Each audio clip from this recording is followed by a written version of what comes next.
이게 유튜브에 올릴 때는 앞부분을 일부러 좀 커팅을 해요. 유튜브 기능 중에 동영상 자르기 기능이 있어요. 근데 이제 맨 앞하고 맨 뒤를 자르기가 편해요. 이렇게 좀 줄여버릴 수가 있거든요. 한 몇십 초 자르면은 자연스럽게 어디에서부터 시작하는 게 좋겠다 이걸 자기가 이제 정할 수가 있죠.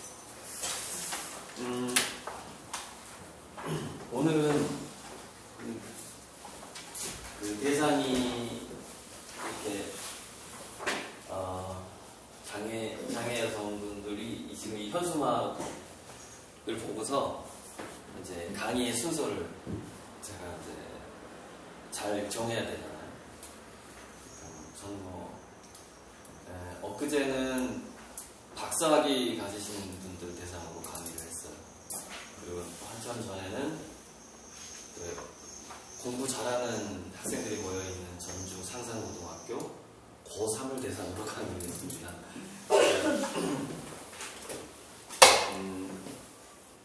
제 책 제목을 보시면 아시겠지만은 저는 이제 공부를 아주 못할 때가 있었어요.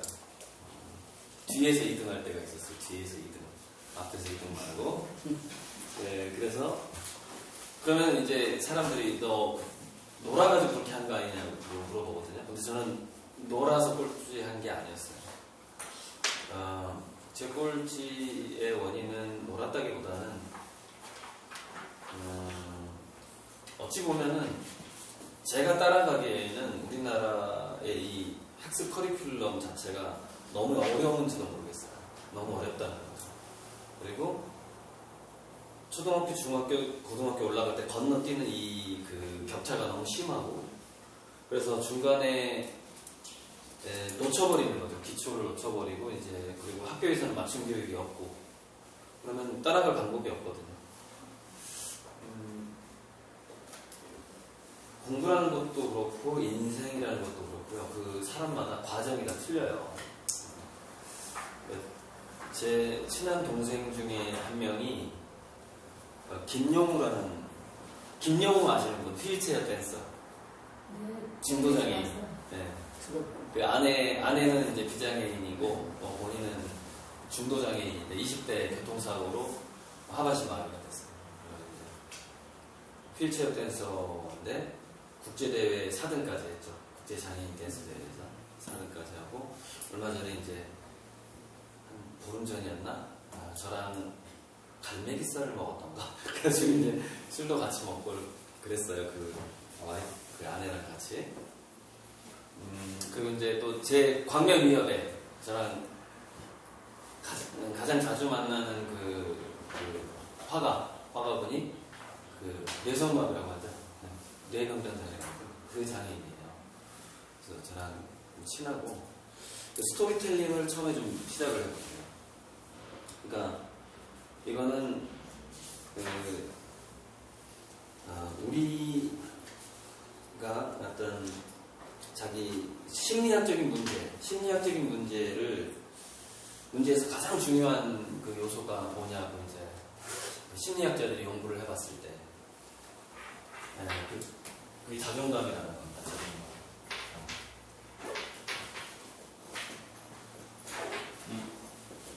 자존감의 문제가 심리학적으로 가장 민감한 문제인데, 제가 저 같은 경우에는 우리 할아버지가 땅이 없는 소장농 출신이에요. 그러니까 머슴이죠, 머슴. 땅 있는 사람의 머슴이었어요. 우리 친할아버지가. 그러니까 자식들 공부를 시킬 수가 없었죠. 굉장히 힘들어서. 그러니까 알아서 막 공부했거든요. 우리 삼촌들하고 공부를.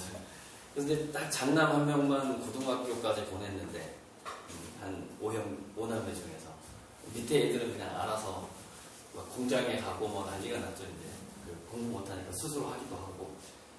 우리 삼촌도 병원 청소하면서 학원을 다니고 그랬는데. 근데 이 장남이 월남전에서 전사를 해버린 거예요. 그러니까 그 밑에 전혀 교육을 안 시켰잖아요. 근데 장남이 싹 사라져버린 거예요. 이제 완전히 이제 공황 상태에 빠져있어요. 온 집안이.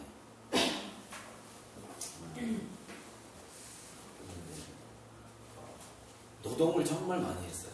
저도 노동을 많이 했는데 어려서부터 특히 우리 어머니 노동을 많이 했죠. 처음에 저는 그래서 제가 이제 유복자로 태어났기 때문에 사후의 세계에 대해서 너무 관심이 가는 거예요. 어려서부터 이 죽음이라는 것에 대해서. 그래서 관련된 책을 일찍부터 보기 시작했어요. 중학교 때부터. 물론 모든 종교서를 거의 나왔어요. 뭐 성경, 불경, 뭐 코란까지 해가지고 저기 뭐 또 마릴성도 예수 그리스도 교회라고 있어요. 또 그 새로 나온 성경, 성서 외경부터 시작해가지고 뭐 하는 연계를 보고 왔다. 천국과 지옥, 별의별 이제 그 죽음과 종교와 관련된 책을 많이 봤죠. 많이 봤는데 거기서 어떤 제가 결론을 내릴 수가 있었어요. 제 나름대로. 지금 자존감에 대한 스토리텔링. 어떤 결론이 나왔냐면, 그러니까 그 책들 중에서 이 한국명으로 이렇게 번역되는 사람이 있어요. 그냥 교양서적이에요. 뭐 이런 사람들은 종교와 아무 상관이 없고, 이게 알파벳 발음이요.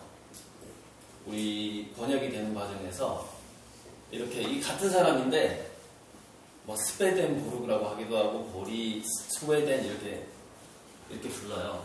이 전체 이름은 임마누엘인데 임마누엘 스웨덴보르라는 이 사람이 쓴 책을 보면서 굉장한 위로를 많이 받았고, 그 다음에 이제 최근에는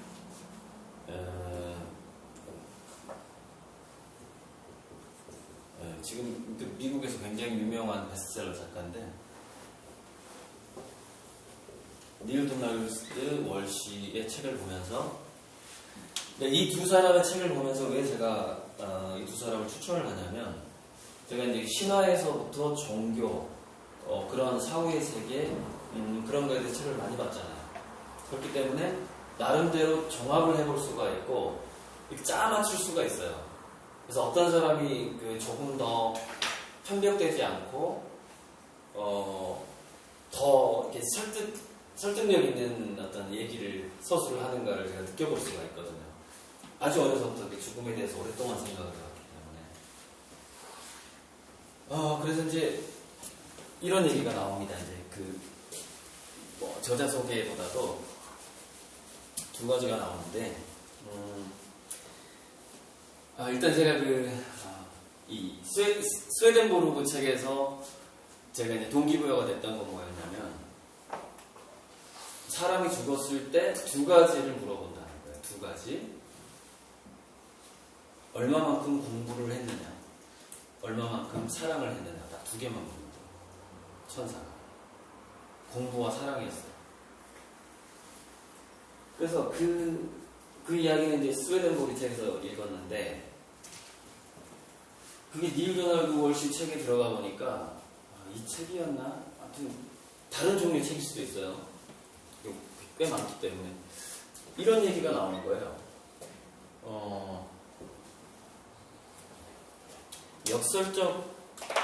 역설적 탄생에 관련된 스토리인데, 이렇게 해야 되겠네. 이 빨간 데가 영계고 이 여기가 지구라고 쳤을 때 이런 스토리가 나옵니다. 사람마다 태어나야 될 자리가 있다는 거예요. 이렇게 태어날 자리가 있는데, 여기 이제 여기 큰 의자라고 쳐요. 큰 의자, 회전 의자. 근데 여기는 되게 여기 태어나는 사람들의 조건은 이렇습니다. 일단 지능이 한 140이 넘고요. 영화 배우의 외모를 가지고 있습니다. 아버지와 할아버지가 재벌입니다. 또는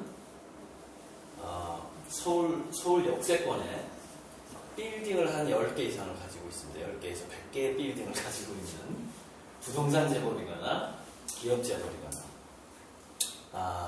그다음 또 어떤 조건이 있을까요? 물론 이런 사람들이 성격도 좋을 수 있습니다. 성격도 좋아. 성격도 좋을 수 있고 그다음에 인생이 정말 편안해, 무난해.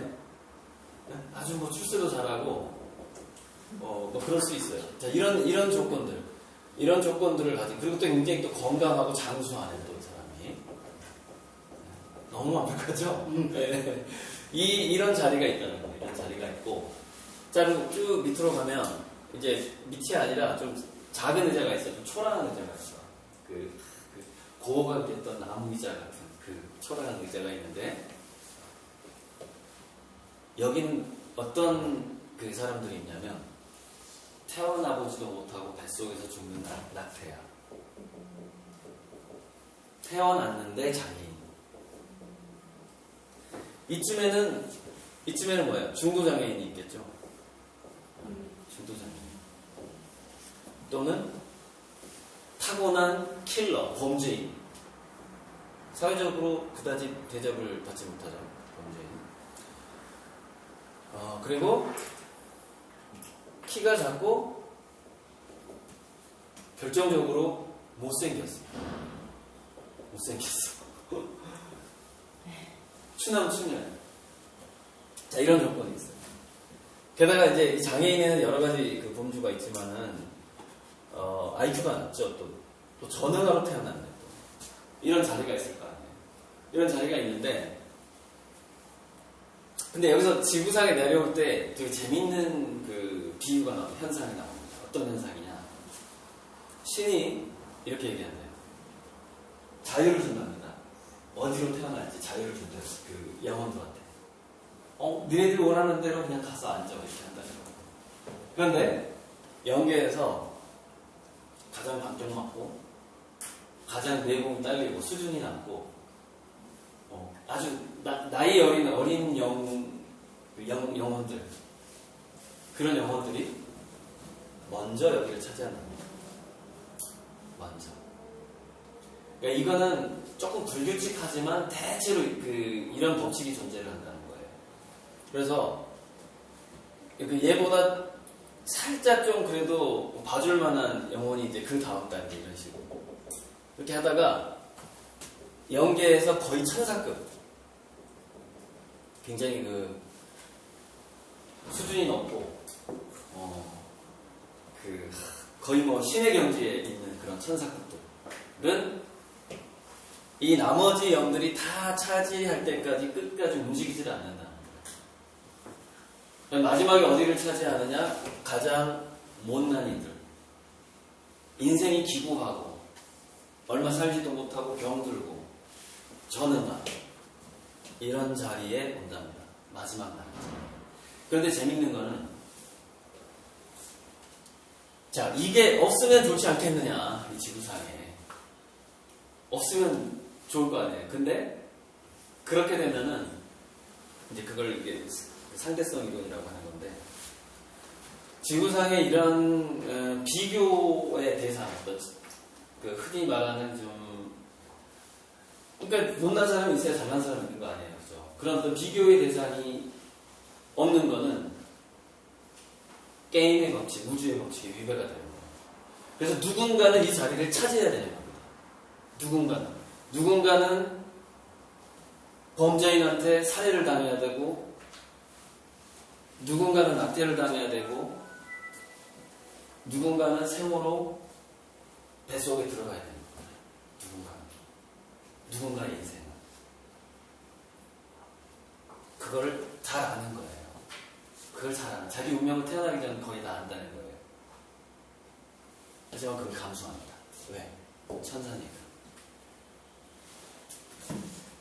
제가 이 스토리를 읽고 그럴 것 같다는 느낌이, 그러니까 이런 이야기를 이제 책에서 읽게 되면 딱 맨 처음에 이런 걸 읽으면요, 사람들이 안 믿어요. 믿거나 말거나죠. 근데 저는 몇 년이야, 거의 한 30년 넘게 관련 책을 읽어왔잖아요. 30년 넘게. 아주 옛날에 나왔던 책에서부터. 종교서적, 신화, 거의 모든 것.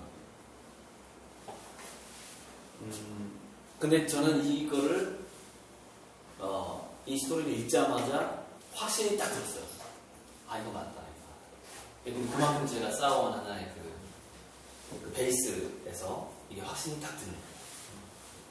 자, 그래서 아까 스웨덴보르그가 사람이 죽은 다음에 두 가지를 묻는다고 그랬어요. 공부하고 사랑. 자, 공부와 사랑은 그러면 뭐냐면, 자, 이게 사실이라고 쳤을 때, 만약에 제가 중간급으로 태어났다고 칩시다. 중간급도 안 될 수도 있고, 아무튼, 플러스 마이너스, 이렇게 중간급의 어떤 무난한 그런 사람으로 태어났다고 칩시다. 그럼 나는 어떻게 해야 될까요? 이 강의는 제가 중고등학생들한테 동기부여, 공부를 열심히 하게끔 하는 동기부여 강의에서 소두에 꺼내는 이야기입니다. 이 학생들이 진지하게 들어요, 이 이야기. 그래서 제가 이렇게 얘기하죠. 여기까지 얘기를 딱 한 다음에, 위대한 영혼일수록 못생기게 태어난다. 딱 이렇게 얘기해요. 학생들이 이제 외모 콤플렉스가 되게 많고, 빨리 주변에 너보다 못생긴 사람이 있으면 빨리 고맙다고 인사해. 딱 이래요, 학생들한테. 그러면 서로 고맙다고. 어우, 고마워. 야, 너무 고맙다, 너무 고마워. 지가 이제 더 잘생겼다 이거죠. 그래서 고맙다고 인사를 하기 시작해요. 못생기게 태어나서 너무 고맙다. 너 때문에 내가 지금 잘생기게 태어났다는 거죠. 왜 그러냐면은 자리를 차지하는 것 자체가 순서가 여기가 먼저이기 때문에 그래요. 먼저 좋은 자리를 차지하기 때문에 열악한 쪽으로, 어쨌건 세상에서 열악한 쪽으로 태어난 사람들은 양보를 한 거거든요. 네. 그러니까 고마워해야 되는 것이죠. 자, 그럼 이 중간쯤에 있는 사람들은 어떻게 해야 되느냐. 자, 여기 태어난 사람들은 이거 고민할 것 같아요. 거의 고민 안 합니다. 자, 중간쯤에 있는 사람들. 자, 이거예요. 첫째는 이겁니다. 자기보다 잘나 보이는 사람들에 대해서 시각을 바꿔야 돼요. 그러니까 거의 인생이라는 건 완벽하게 공평한 거예요. 그러니까 이 지구에 있는 현상만 봐가지고는 공평하다는 생각을 할 수가 없어요. 그 이면을 봐야 되는 것이죠. 그 전후. 그래서 뭐냐면, 첫째, 부러워한다거나 비교한다거나, 그러니까 타고난 거에 대해서 부러워한다거나 비교한다거나 하는 것은 굉장히 어리석은 짓이에요. 그럼 나머지는 뭐냐면은, 내가 현재 타고난 조건에서 얼마만큼 공부하고 노력하느냐만 비교할 수 있는 겁니다. 이것만 남아요. 위는 부러워할 필요가 없어요. 그러나 아래에는 고마워해야 됩니다. 왜? 지가 먼저 자리를 차지했기 때문에, 그 자리를. 자기가 조금이라도 누구보다 그 탄생 자체가 조금이라도 잘났다면, 내가 조금이라도 이쁘다면, 조금이라도 키가 크다면, 평생 미안한 마음을 갖고 살아야 된다는 거죠. 조금이라도 내가 IQ가 좋다면. 그래서 공부해서 노력을 해서 뭘 해야 될까요? 사랑을 해야 됩니다. 이렇게 결론이 딱 나오는 거죠.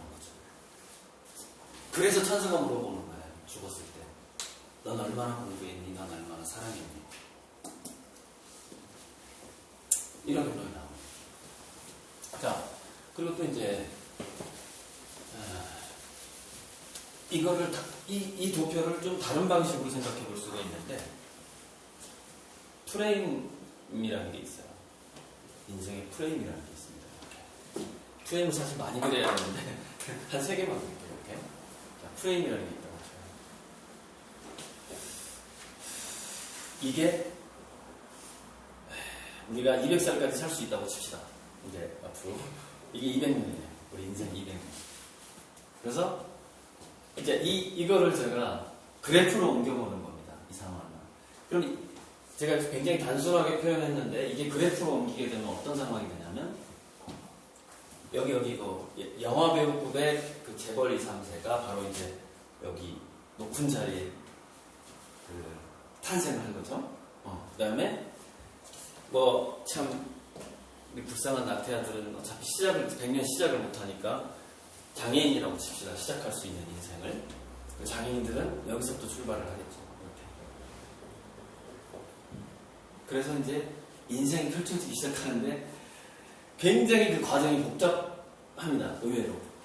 예를 들어서 재벌가에 태어나서 자살로 끝나는 사람도 있고, 뭐 중간에 태어나서 한때 잘 나가다가 못 나가다가 잘 나가다가 못 나가다가 이렇게 하다가 죽는 사람도 있고. 헬렌 켈러 아시죠? 헬렌 켈러. 네. 그렇게 태어나서 굉장히 성인의 반열까지 올라가는 사람도 있죠. 전 세계적으로 성인으로 대우받는 그 정도까지. 근데 이 과정이 굉장히 복잡하게 펼쳐집니다. 그런데 그 다음에 이 곡선은 어떻게든지 연결이 됩니다. 이거를 사후의 세계라고 볼 수도 있고 두 가지 차원으로 볼 수 있어요. 사후 세계일 수도 있고 다른 차원일 수도 있습니다.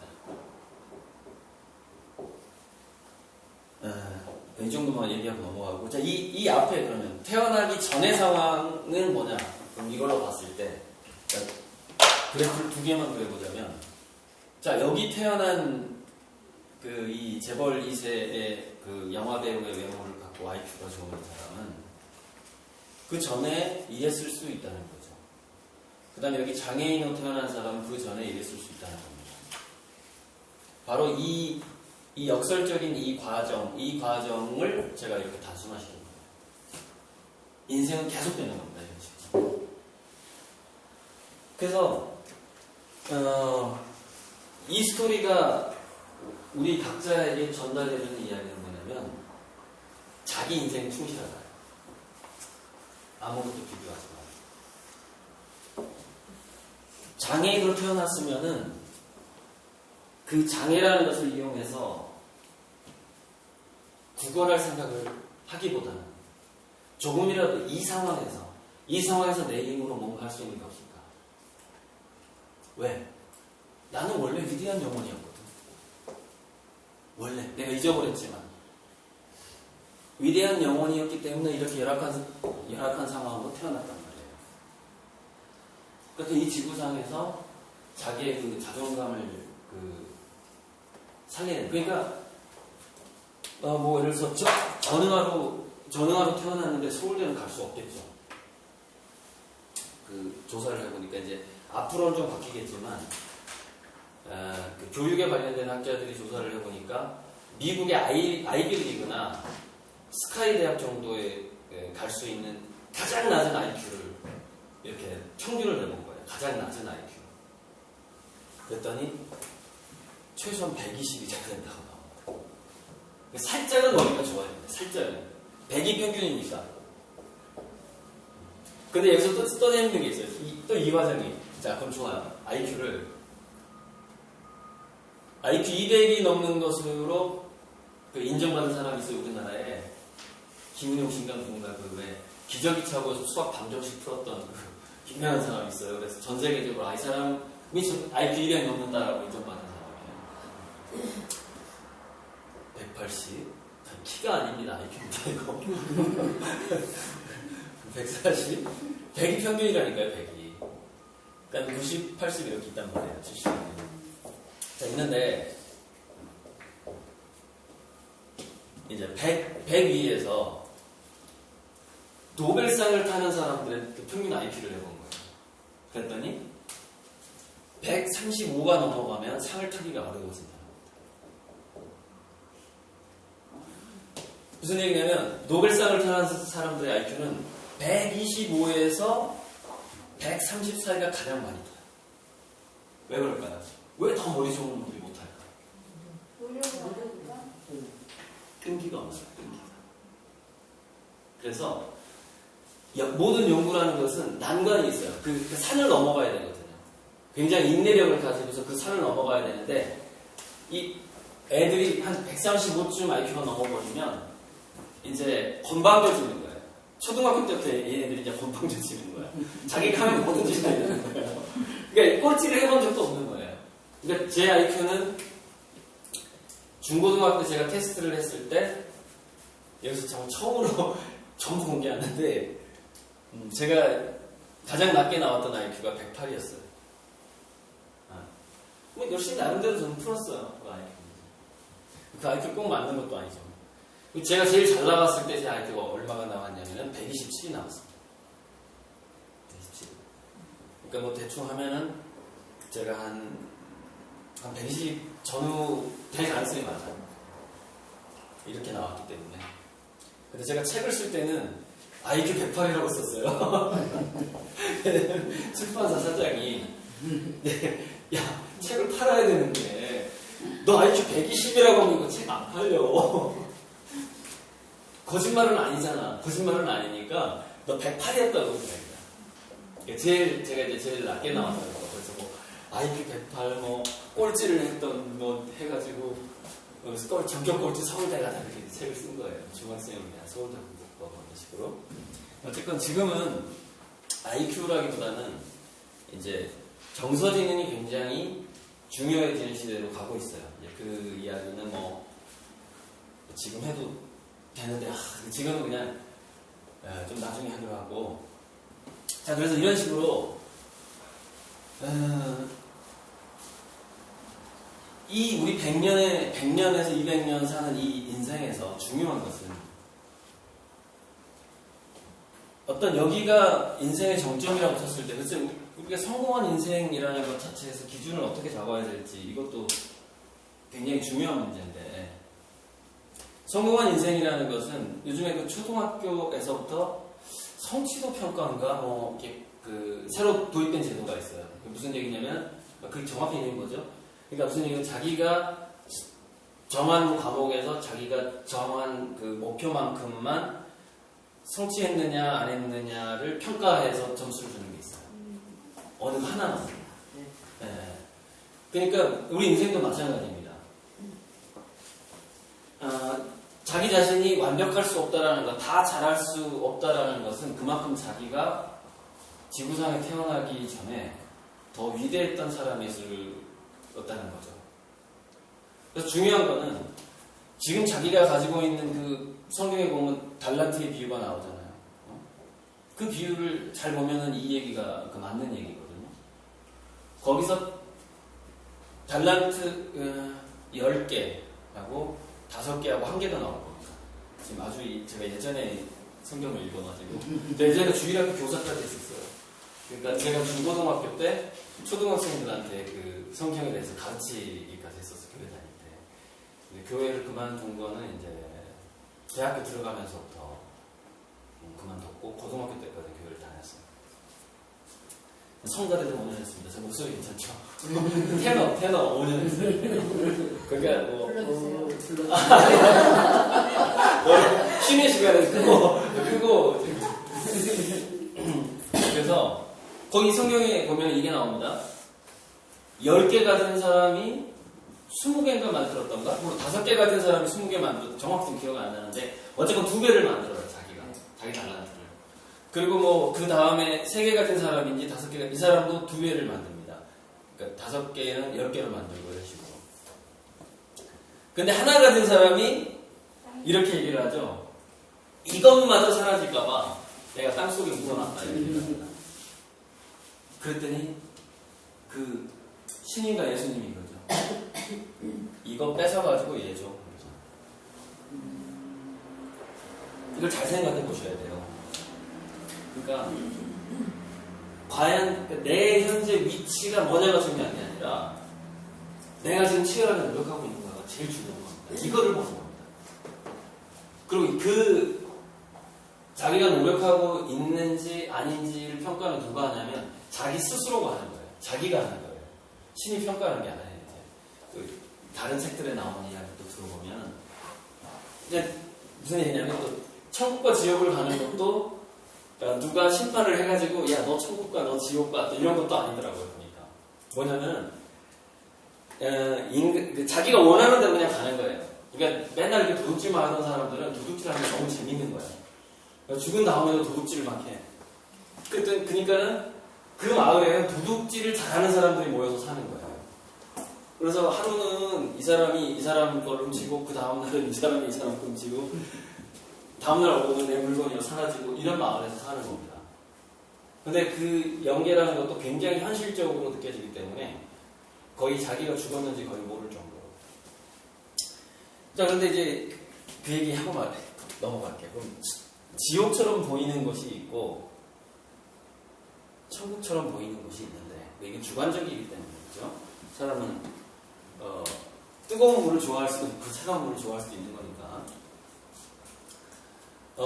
이게 지금 이 노력에 대한 거를 제가 지금 말씀을 드리려고 천국과 지옥 얘기를 꺼내는데, 스웨덴보르그가 이제 지옥 구경을 쭉 합니다. 물론 그게 꼭 지옥은 아니에요. 여러 가지 마을을, 연계 마을을 구경을 해요. 그런 다음에 천사한테 이렇게 해요. 아니, 근데 천사님, 그냥 지구에도 없애버리고, 지구에도 이렇게 좀 어려운 상황도 좀 없애고, 천국에도 어려운 지옥 같은 걸 좀 없애면 다 행복하지 않겠느냐고 물어봐요. 그랬더니 천사가 그렇게 하면 안 된대요. 왜 안 되냐고 물어봅니다. 왜 안 되냐? 이렇게 얘기해요. 그렇게 하면은 이게 사라진다. 이게 사라진다. 자유주의가 사라진다.